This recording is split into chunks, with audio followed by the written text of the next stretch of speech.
Welcome to Ganitika.com. This is a website for mathematics lovers, learners, and leaders. In this video, you're going to see some basic ideas about angles, how they are formed, and what are the different types of angles. So let's see, we have two lines overlapping with each other, AB and AC. If I move AC away from AB like this, you can see that the angle being formed between AB and AC. The green area between AB and AC is called the angle between AB and AC, which is also written as BAC or CAB. You can see that AC can be moved all the way around until AC comes back to the original position overlapping AB. And in this case, we say that the angle formed is a complete angle. The green angle here is called a complete angle.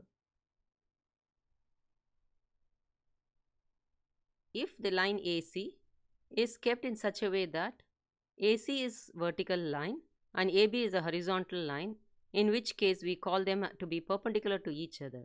In this case, we say that the angle formed in between AB and AC is a right angle. But if this angle between AB and AC is less than the right angle, that is between 0 and the right angle, we say that the angle is an acute angle. For example, in this position, the angle formed is an acute angle.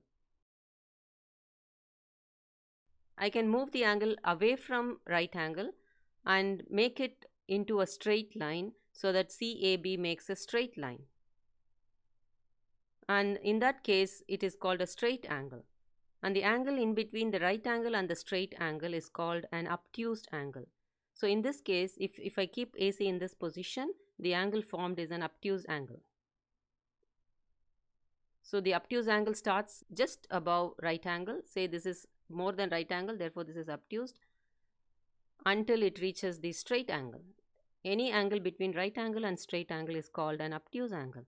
If I proceed further, the angle formed after the straight angle until the complete angle is called a reflex angle. So anywhere in this position, you can see that the angle formed is a reflex angle.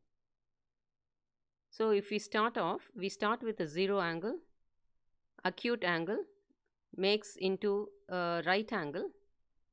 It's a right angle at this position when AC is perpendicular to AB, and we move further to make obtuse angle. Anywhere after the right angle, it is an obtuse angle until it gets into a straight angle. This is a straight angle here.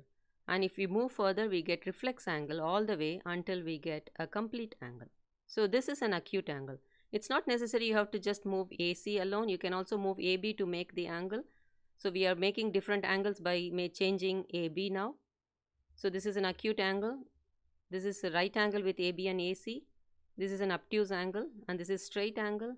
And we can go further to make reflex angle if I move AB still away from AC, and you can see that reflex angles are being formed until I get a complete angle in this way. And in this case, if I keep AB at this position, you can see there is a reflex angle in green, whereas on the other side between AB and AC, which is not marked, you can see that there is an obtuse angle formed. On the either side, you can see one angle is reflex and the other angle is obtuse. But in this case, you can see that one angle is reflex. The green one shown here is a reflex angle, whereas the one part that is not shown is an acute angle. And both together will make a complete angle. But if I make a straight angle with AB and AC, the other side of the angle is also a straight angle. Therefore, you are having a pair of straight angles in this case. But when I have an acute angle between AB and AC, the other part of AB and AC makes a reflex angle. You should also notice that it is the position of AC with respect to AB that changes the angle size, not the lengths of the AB or AC. Now let's see some angles around us. You can see a nice park here, and you can actually find out a lot of angles in this place.